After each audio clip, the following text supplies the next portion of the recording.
Gitti mi? Bir geçen satıyor. Bit pazarda var. Bit pazarda var. Bit pazarda.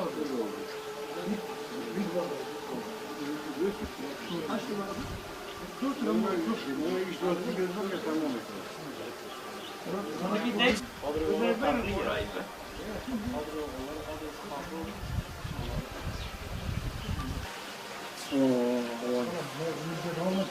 Sıvabı içinde. Ekim yüzü olmuş ama. Nasıl?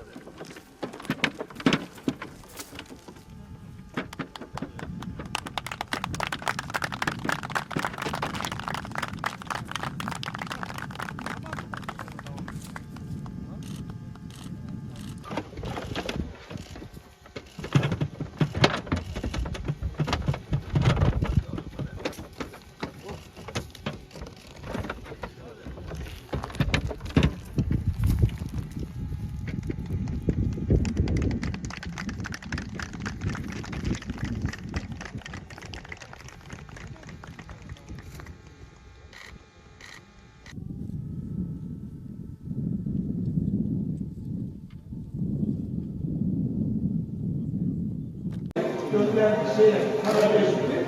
Ondan muhabbetini teknikler oldu. Onun eliyle yapılmış bir şeydi. Onu da alalım yani şey olmasın.